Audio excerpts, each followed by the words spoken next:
Hello, hello. Welcome, everybody.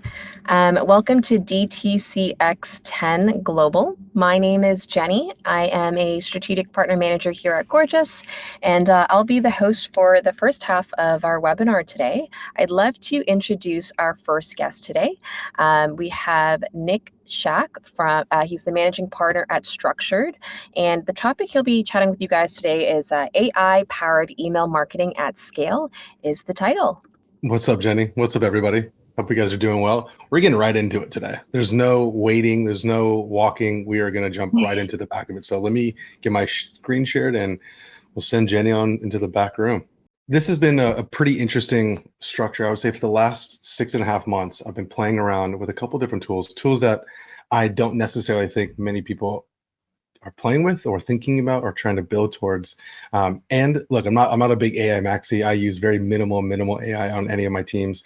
But because of the transition where I've spent most of my time recently, I've had to build it with this because we have limited resources. And I think a lot of people can relate to this as well. So from the bottom of my heart, this is welcome. We just did this presentation in California, San Diego. If any of you guys were there, awesome.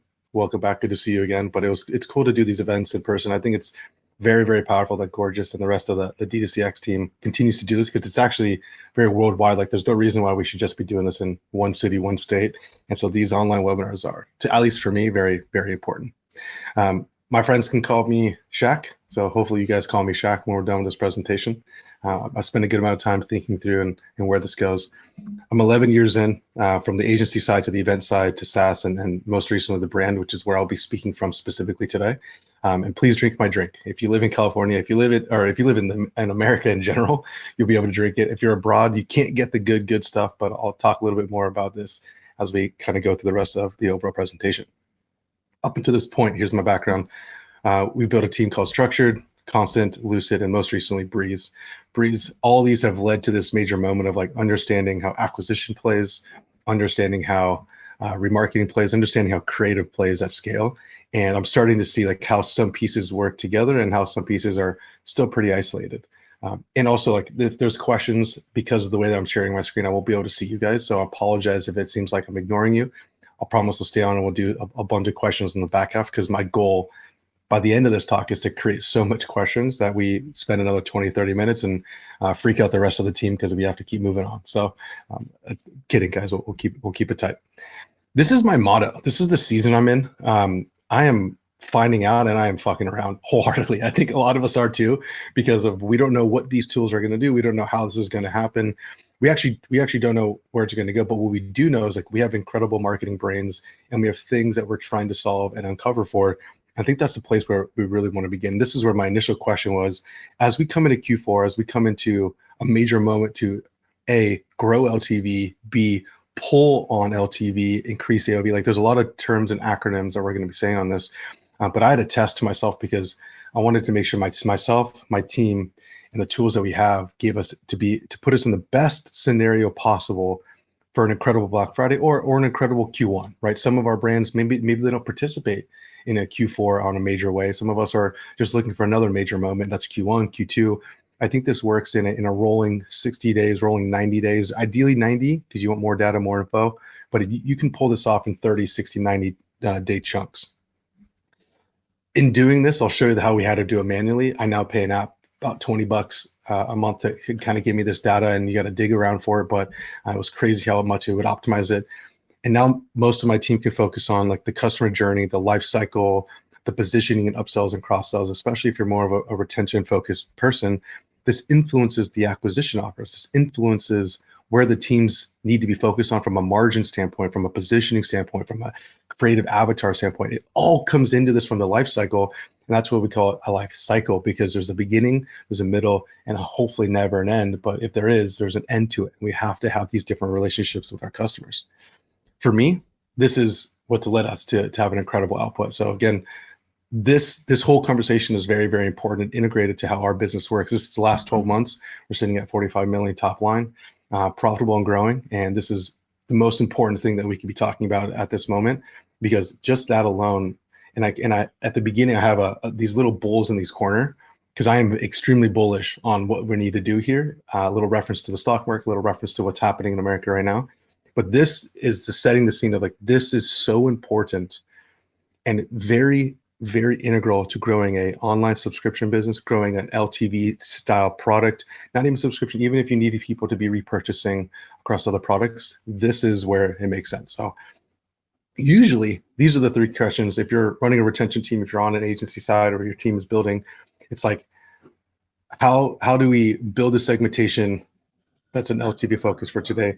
What are other things that we can uncover about increasing repeat purchase rate, shortening the time in which it takes for them to get their second order, potentially third order, and like where can we take this analysis a little bit further using the tools that we have at hand? And I think this is a little bit more of our agenda, what we want to cover overall today.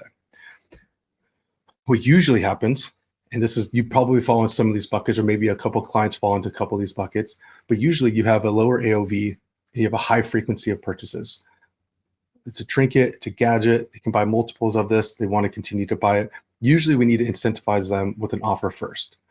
We can grow the list incredibly fast because we have that offer. It's always up front. There's a lot of discounts usually associated to this to convince them to make that purchase.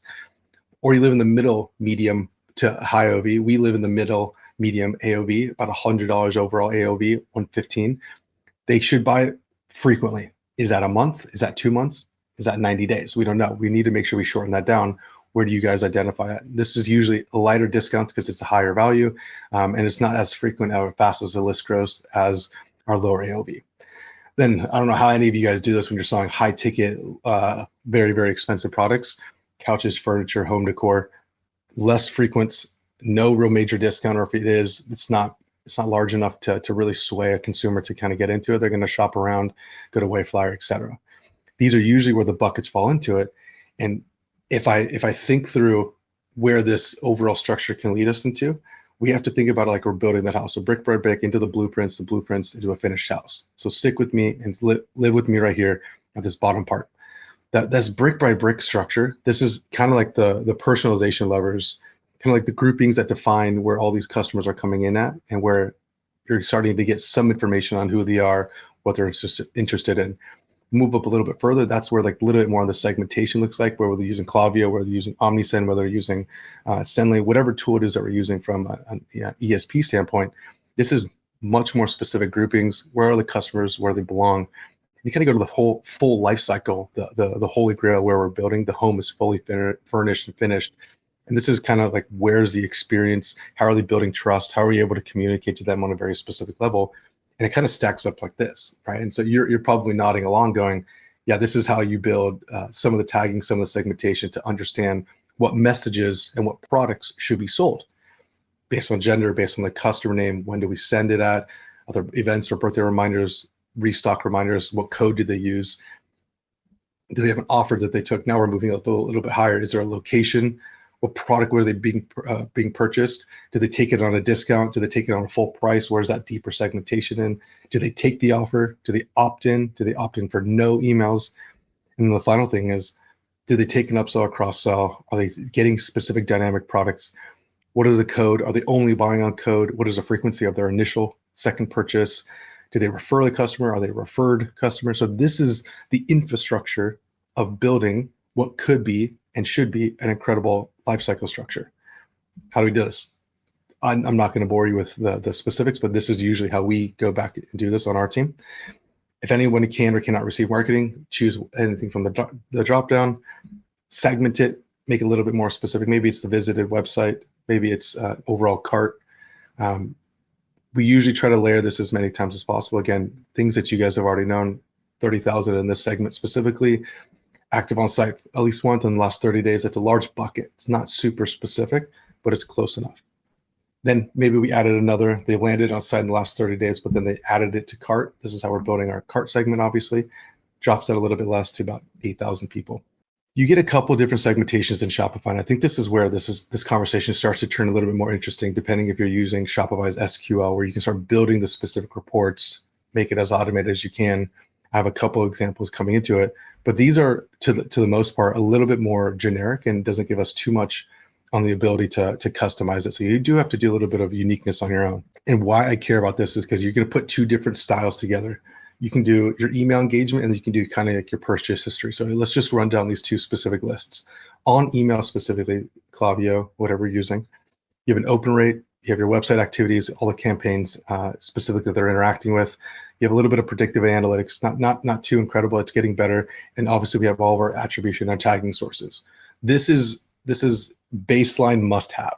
There's no way around this. Paired again with what we get from Shopify, the purchase history, order metrics, AOV, total spend, the specific tags, are they VIP, are they multi-purchase, are they subscription, are they non-subscription, location in which we're coming from, and then if they've given us all their information. Why this starts to become extremely, extremely important is because this is, if we don't have this plumbing, back to the brick by brick blueprint analogy, the depth in which we build segmented conversations to consumers will never ever happen. Because you'll get some generic ass GPT spit out thought process like this. If someone has signed up for our email list, taken a 10% discount, and then proceeded to buy our hero product, when should we send another campaign in a 28-day window? This is like the normal conversation that a retention strategist or a lead or a life cycle marketer is trying to like understand at this very, very basic level. I don't think this is where we want to get to, because we shouldn't need to spend all of our time with setting up tagging and moving around these specific things. What actually should really be this question, if we wanted to be very specific, this is what I would have wanted to read if we take the time to do so. If a customer came in from a GiddyUp newsletter, which is an affiliate partner, then they signed up for our welcome offer, which is specifically you can only find this through Meta or one of our marketing channels. And then they brought a Variety 8-pack. Our Variety 8-pack is designed to give them all things on a subscription specifically, but they might not love all things on subscription. So there will be inevitable churn by design. The offer is designed that way. How should we send them a second campaign, and which product should we be showcasing them to increase repeat purchase rate and ultimately LTV? That's a proper question. That's the question, like, how do we understand that? How do we dive into that? How do we get that information?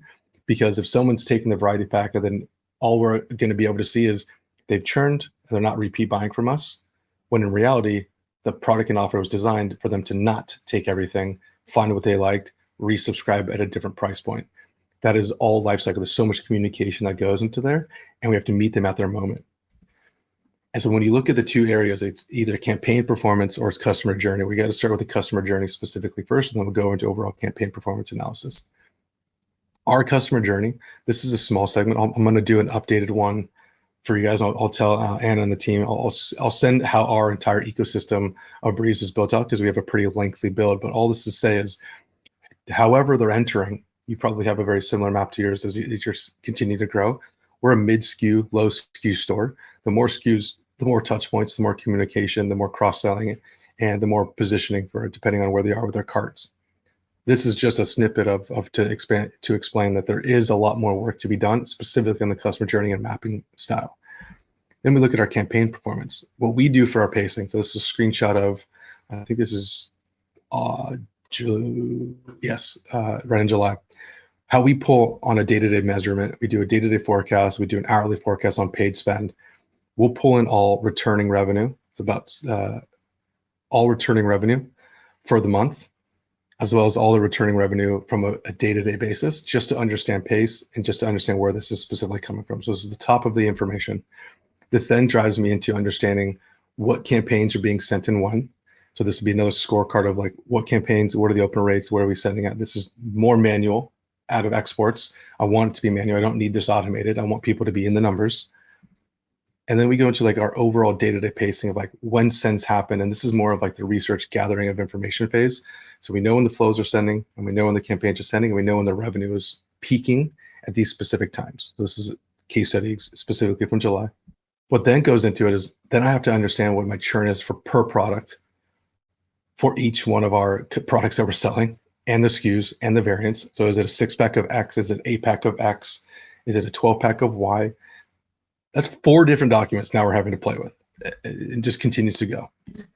And then we go into what I think we all should be spending our time and effort into, which is the Shopify SQL, when we're able to build out how these reports and information are being kind of spewed back to us. And so this specific one, which is an incredible one, I'll send you guys how to get this one right after this, which is show me all the net sales, AOV, average dollars spent per customer the gross margin that we've had, how many have returned on the returning customers, total returning customer sales, per customer returning rate, returns in general, and total customers. This is grouped and split out by SKU, subscription or not.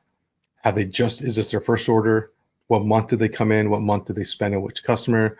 Which week did they spend into? So that you can get the granularity of this because Shopify has all of it. This is what that specific, script looks like. So if this was a screenshot, you guys can pull this. I think they'll give the deck after that. And so now what that does is it spits out something like this for you. So now I can see every customer, all the UTM source. And again, if your UTMs are not buttoned up or dialed in, you're not going to be able to pull this inevitably, which means you're not going to be able to know specifically where this is coming from. UTM source for this one, because it's filtered this way, this could be the landing page. This could be the traffic source. This could be the refer. This could be anything, honestly. And so this is a newsletter from an affiliate based upon the email that went out for their voting specific campaign and all the money that they spent with their AOV. That's crazy valuable. That's crazy valuable to have at any time to understand what segments you need to build yourself. Because right now we can't just solely rely on Shopify or Klaviyo is just like, pull me my VIP customers. It's not how dynamic is this? How updated is this? If you've audited some of this, you and I both know that there's like weird cutoffs. They might group all the $80, but they're going to miss all the $79, $75. Like it's pretty comparable. It should be kind of close to the same. And so I want to see this all myself and create my own exports customer by customer. The second one that I really, really like is what specific campaign are they coming from? Like I want to the campaign, to the ad set, to the ad, if my UTMs are specific. Because now what I can start to pull is I can go, what specific SKU, when did they first order with me?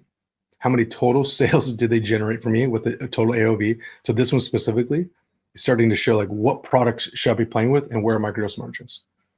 This is all in Shopify. We all have this information, but people are not playing or spending enough time to understand how the SQL is going to work out. And it's absolutely incredible. I know based on this specific report, I know that I got to get people onto the 24 pack of our original blend Breeze. I also need to know, I need to get them on wholesale. And if it's these are all the wholesale reports specifically, but if this wasn't W and this was just C, then I know like this should drive me to get to a place to understand what product should be sold first and to who, or second or third. If you want those, to get those reports, you can kind of try and catch this, and it'll give you the specific. I'm just kidding. No, this is the two scripts. These are the two scripts to the Shopify SQL. I should link you right to a Google Sheet so you can just cut and paste and drop this in yourself. It helps you play around with it because sometimes like the way that you paste it might be a little bit off, but I promise you it'll work. Okay, and why is this important? Those two reports, because it gives you information like this. It's like I'll talk about the screenshot first, and I'll give you a little bit of the snippet below.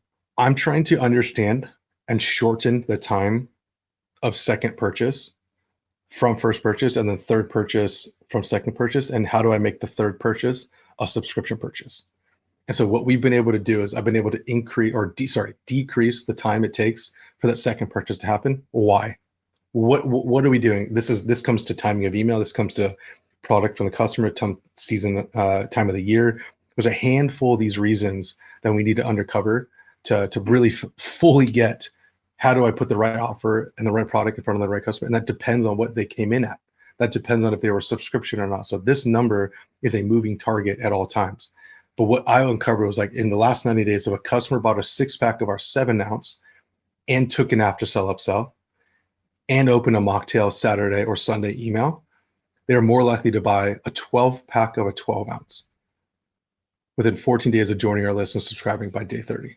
So this means in the last 90 days, anybody that bought our welcome smallest product, but took an upsell, meaning they were open for a double up or they're open for a secondary product, and then started watching and consuming some of our how to make drink mocktail content every Saturday and Sunday that we send, I knew that customer was ready to be upsold into a 12-pack subscription ongoing.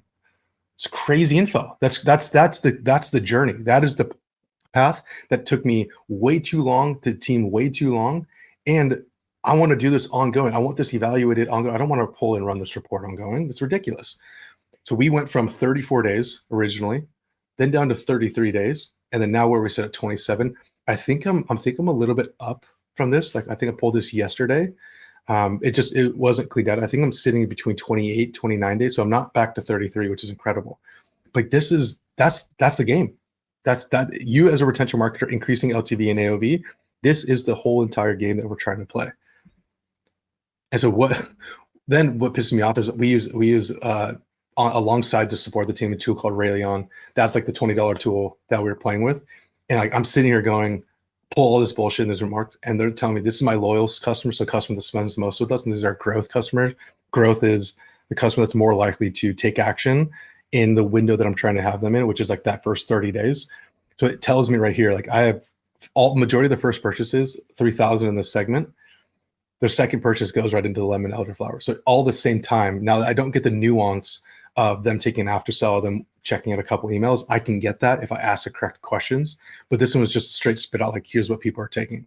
So I know I got to push people to get into this 12 pack. So now then it goes to the next core question, which these are a couple really cool examples of like, if I wanted to go deeper on this, where do we go? So I'll go, can you tell me average emails a non-subscriber receives before they're most likely to convert to a subscriber? This is not a subscriber of an email. This is a subscriber of our subscription program. It's an incredible question. Pretty generic.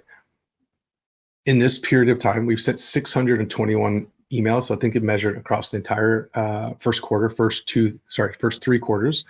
They'll receive anywhere between 6 to 8 emails a month. And based on our frequency, it could take anywhere between 2 to 4 weeks for them to overall convert. So that means I have anywhere between 2 to 4 weeks and between 5 to 10 emails to convince them to be a subscriber, or the likelihood of them being with us isn't going to be there. That's kind of crazy. That gives us a narrowed roadmap of where I need to build my campaigns or structure the conversations around this. How about this one? How many campaigns how many are sent to non-buyers before they become first-time buyers?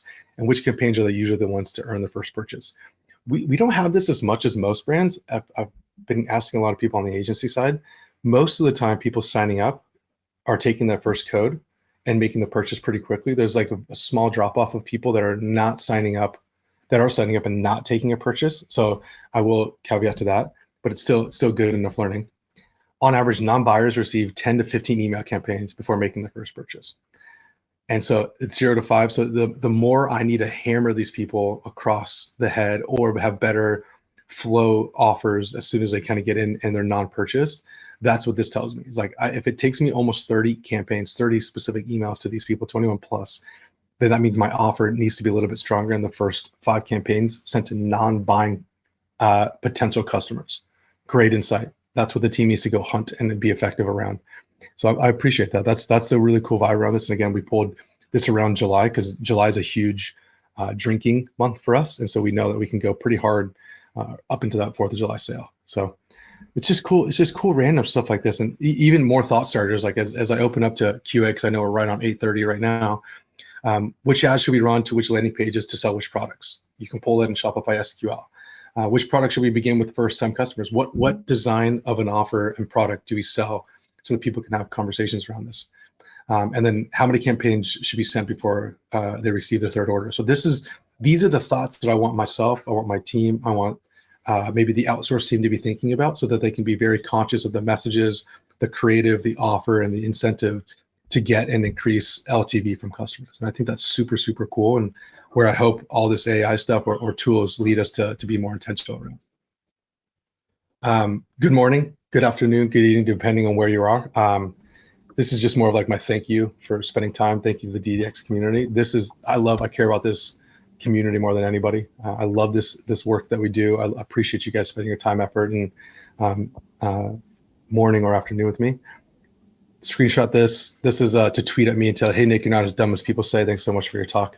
I appreciate you guys for the time and effort. And thank you again, D2CX, for allowing me to kick you guys off and set your day of intention. Thanks, guys.